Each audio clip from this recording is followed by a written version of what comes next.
Welcome to Parasoft Technical Chat Series. This is my name is Andrey. I am a Parasoft employee. I work for Parasoft, and I'm a lead field engineer for Parasoft.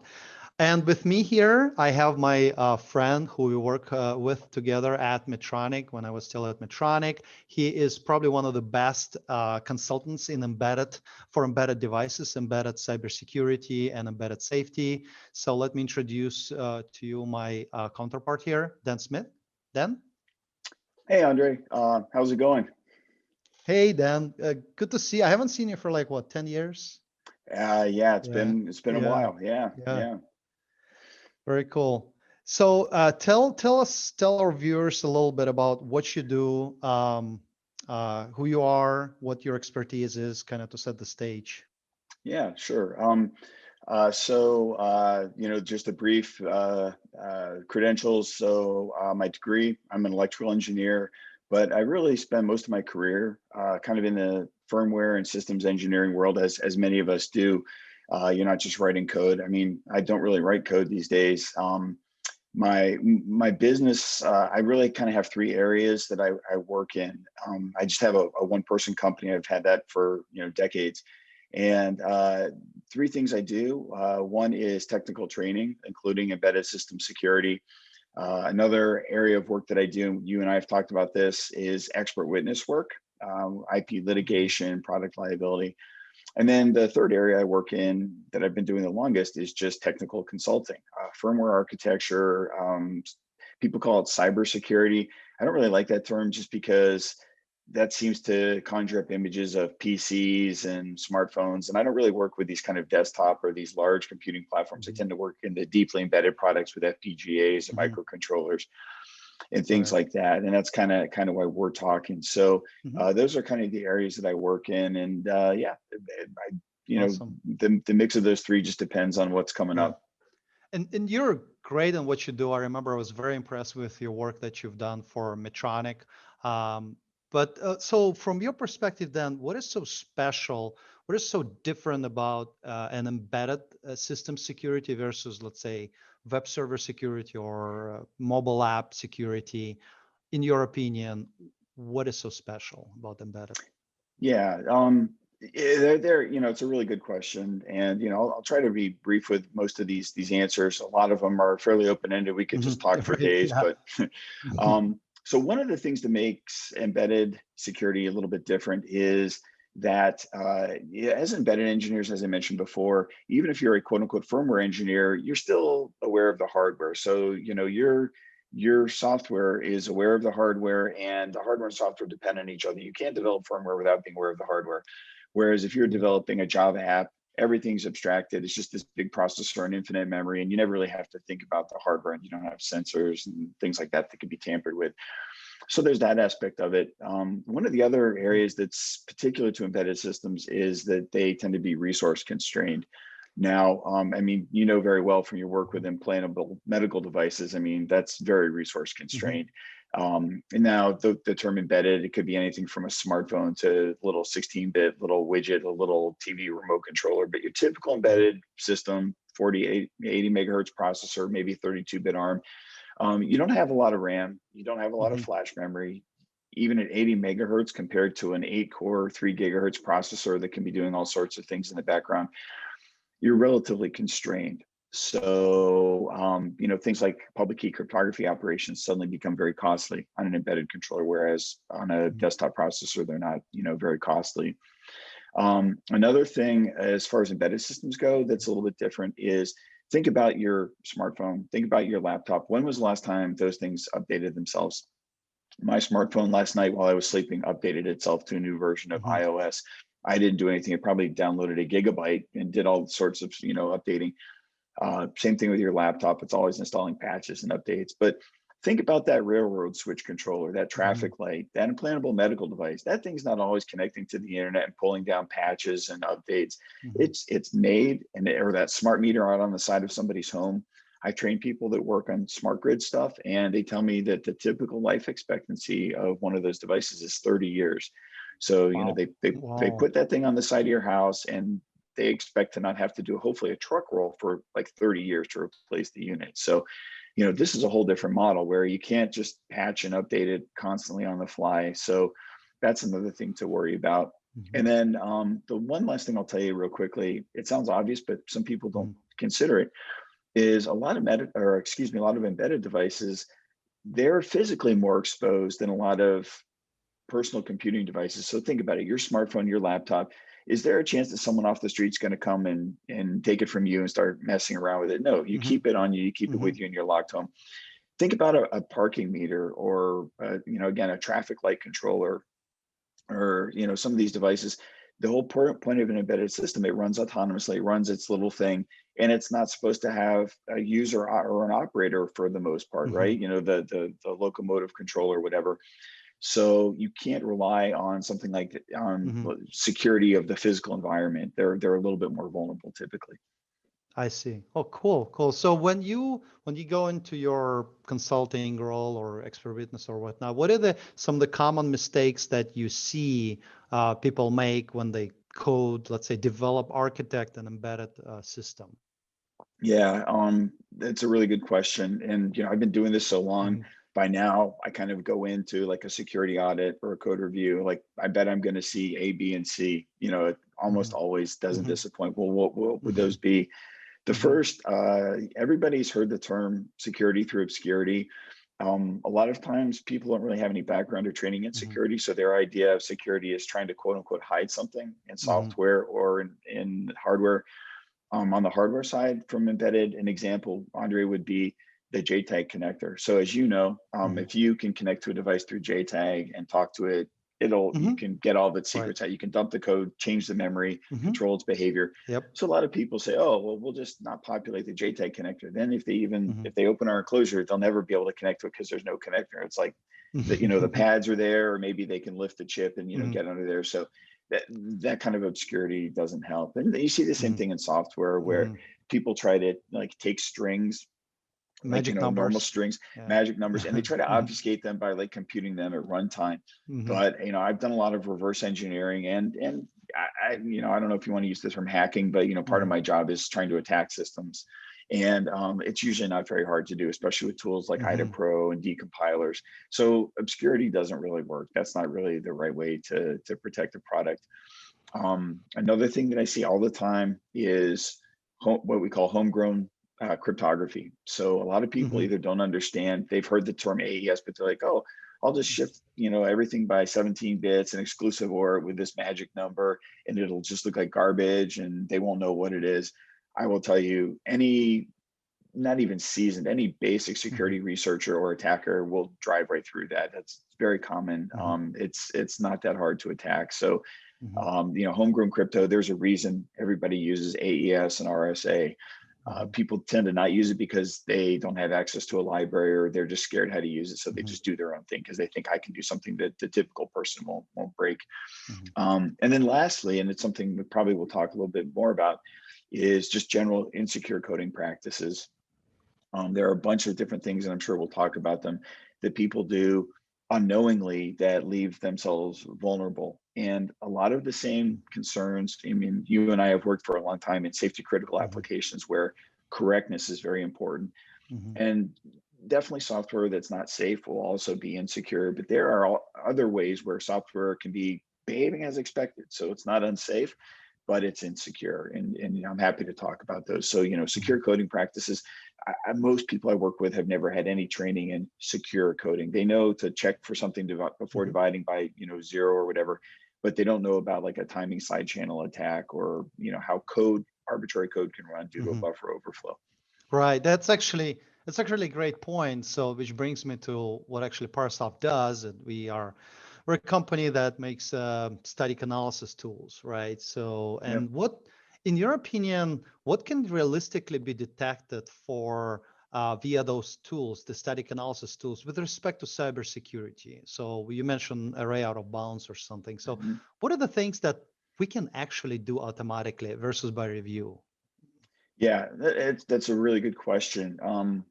The honest answer is there are some security aspects that are really so intricate and complex that Mhm. a Yeah. tool can't be expected Good to luck with catch that. those. And exactly, you know, side channel timing attacks and things like that. And that's where that whole That, familiarity with security. that's Yeah. where you come in. That's where you come in Yeah. as an expert and then can do architectural analysis. Okay. But Exactly. mm, Where, you know, oftentimes the team will bring me and mhm. said, oh, we already ran static analysis. It looks pretty good. And then I'll look for those things that the tool can't be expected to find. Mhm. But back to your original question, a lot of the same things that are safety concerns are security concerns. A divide by Mhm. zero, reading from uninitialized memory, a buffer overflow. Mhm. Any of these can be exploited as a security problem to read arbitrary memory. Perhaps, let's say a divide by zero causes a Mhm. processor exception or crash. That can, you know, security means different things to different peoples, Andre. So a Mhm. denial of service. So let's say it's a railroad switch controller and you can force Mhm. the thing to do a divide by zero and now it's just offline. And now the train, I'm Mhm. sorry, it's not a very Right. happy example, but crashes. So, you know, everybody thinks Mhm. security like encrypting data, but a denial of service, or if you develop satellite TV boxes, someone being able to decrypt pay channels for Mhm. free, that's a security concern. So Mhm. security, Mhm. so it's funny when I teach security and I talk about different kinds of errors, like people are like, well, how can that cause a security problem? I'm like, Mhm. any of these, it's always a multi-step process, Mhm. but it can be done. So, you know, back to your question, all these things that Mhm. we rely on static analysis tools to catch uninitialized Mhm. data, divide by zero, type conversions, like, you know, you're trying to put a Mhm. 32-bit signed integer into an 8-bit unsigned, Mhm. might really Yep. cause a problem. Static analysis tools will point those out right away. Mhm. So that's what most people are familiar with. But let me just give you a couple of quick Mhm. examples of things that static analysis tools can do.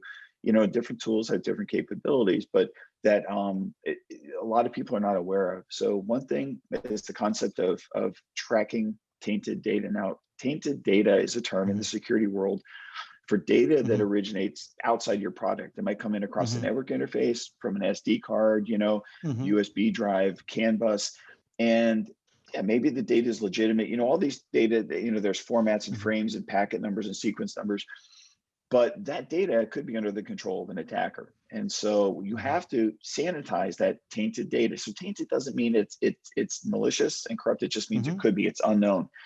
So what you need to do, the term is sanitize that data. You need to bounce check all the fields before you then pass it along for actual Mhm. processing.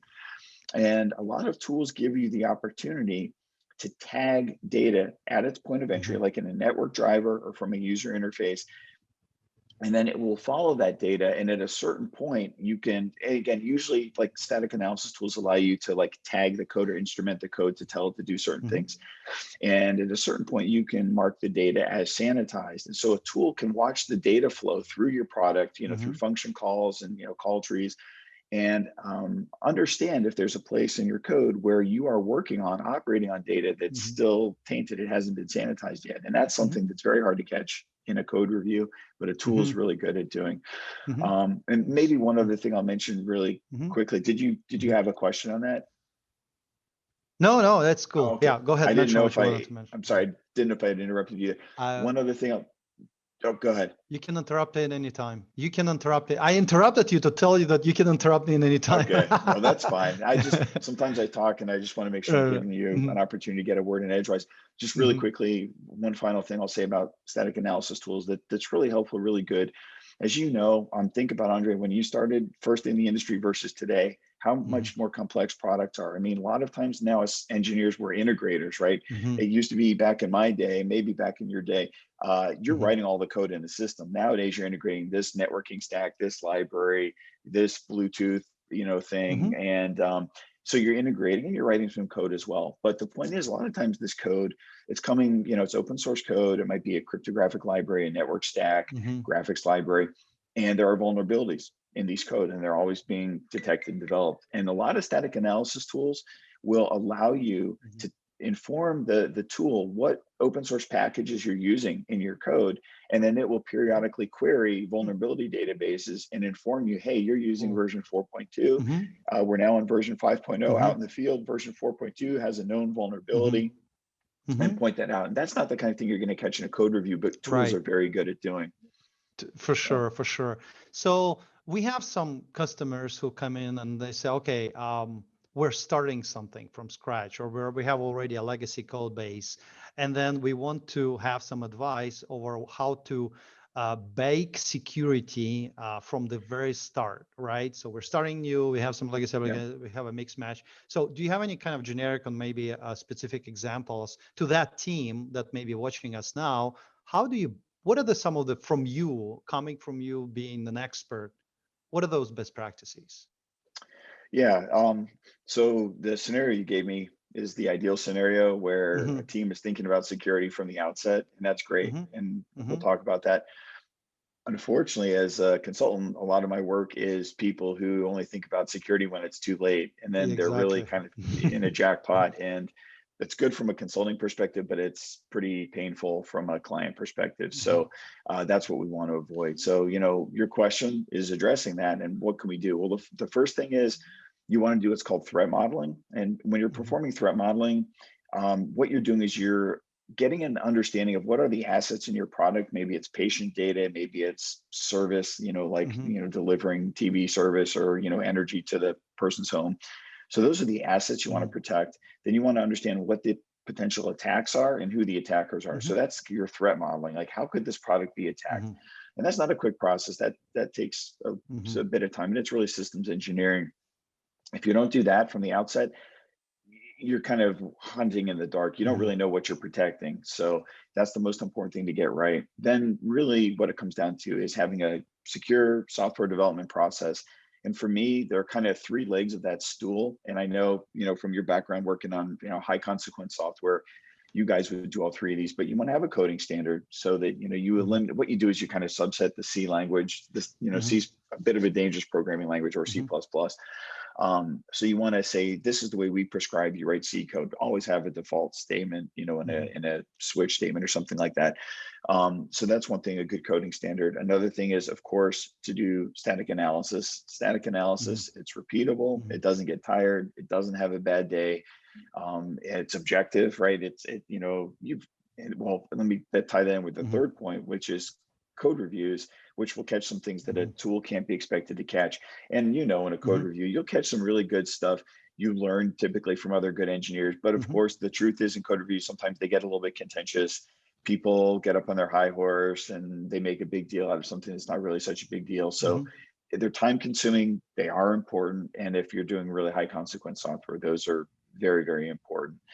And then I think the last thing I'll say really quickly, and this is maybe a little bit self-serving, but I really do believe it, Mm-hmm. is in addition to the good software process and doing your threat modeling, is to get technical training on security. And that's one of the things Mm-hmm. that I do, that I offer, is making people aware of all the things that can happen that they've never thought about before, because no one really goes to school to become a security engineer, right? We're taught to Mm-hmm. develop and code and prototype, Mm-hmm. but not to think about security. So I think if you do those three things from the outset, which I believe was your original question, Mm-hmm. you're setting yourself up for much better success than if you don't do those. Right. Thanks. Yeah, it's pretty cool. Pretty cool set Can of I can, advices. Yeah, go ahead. can I ask you a question? I can answer it candidly. Of course, I went to Right. school Yeah. much earlier Mm-hmm. than you, but I Mm-hmm. mean, when you went to school, did you take a course in computer or cybersecurity or cryptography or anything like I that?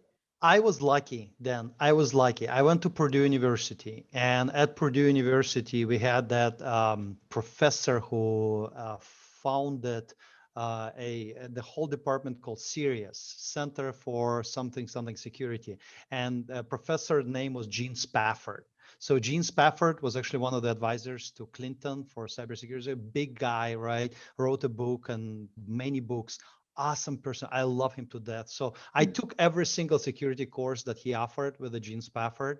If Spaff would be teaching the course, I would sign up for it, no matter what he's Okay. teaching. So I was lucky in Hmm. a way that I was at the right place at the right time when that series happened. And what you mentioned, actually, security through obscurity, that's the first thing he said. And through listening to it, I was like, I remember his lectures. You That's remember? one of the Yeah. first things he said is like, security shall not be relied on hiding something. And Yeah. yeah. So Exactly. I was fortunate, but not everybody Good. is. Okay. Yeah. Well, see, I stepped right into that one because Mhm. most of the time when I ask people that question, no one's had any Yeah. training, any education in it whatsoever. Yeah. You had no Um, idea, so it's interesting. yeah. So maybe you should do my job, actually. Maybe I should hire you.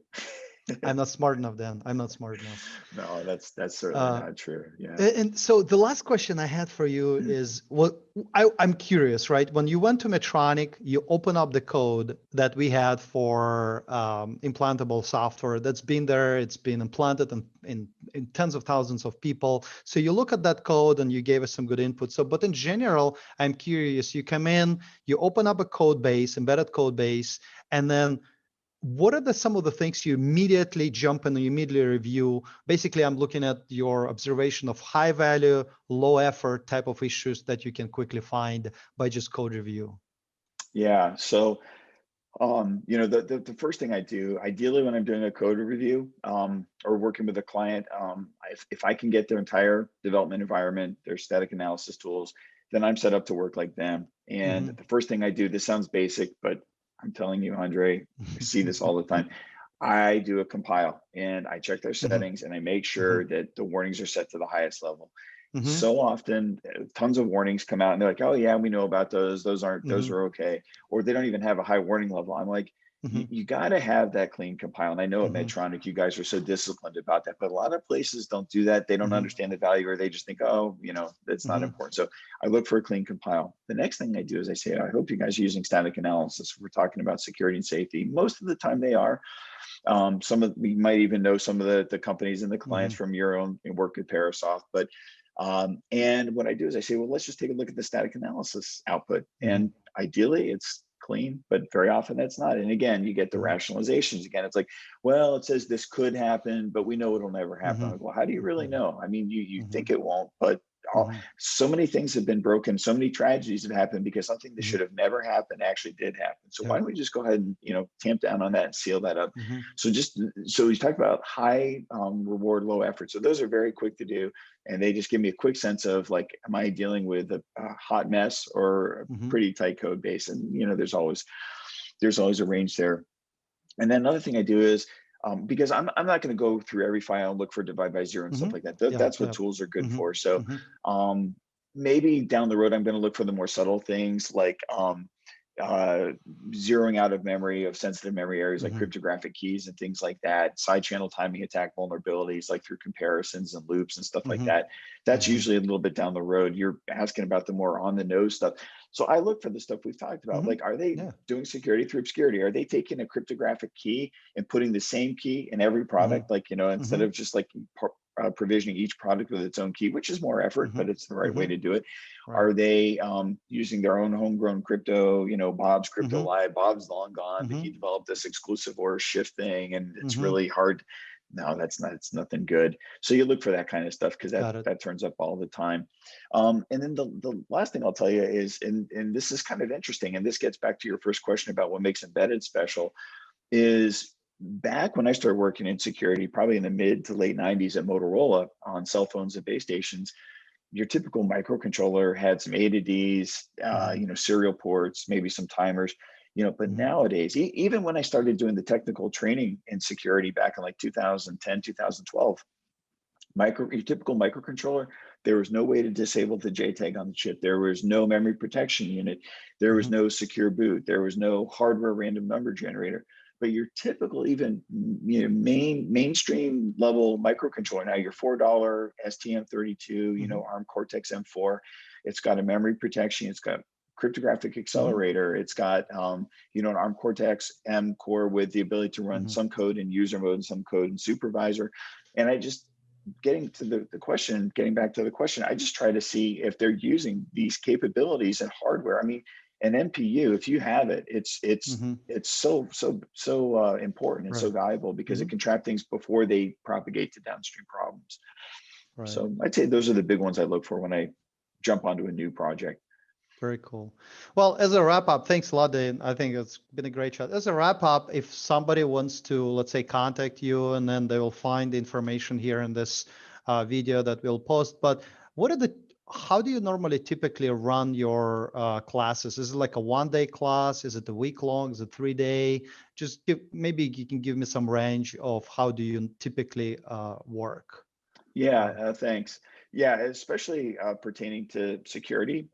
There are two courses that I have, and I can provide more information. But I have Mm-hmm. two courses currently. there's a 2-day lecture only course. So it's two Okay. 8-hour days of just crash course and stuff. And then I have a 4-day course, which covers more material. And it's not just lecture, there are about 8 or Exercise. 9 hands-on programming exercises.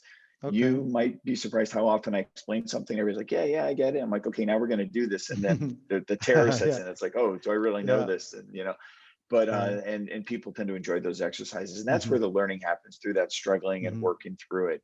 So, and I'm last thing I'll say is I'm actually really thinking about expanding that into a 3-day and 5-day class instead of 2 and 4. It always turns out that we don't have enough time to go over everything because of good questions and helping students.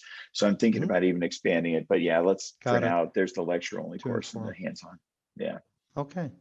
Thanks. It's been a great chat, Dan. It's next time when this COVID stuff is over, we're gonna have a different setting, I'm sure. We'll just sit somewhere nice and then share a beverage or two. But that's in Yeah. plans. Like today, we just had to do it via Zoom. Um, thanks a lot, Dan. I will catch up later. Okay, Andre, thanks a lot. Stay Mhm. healthy, stay well, Mhm. and happy holidays to you. Bye.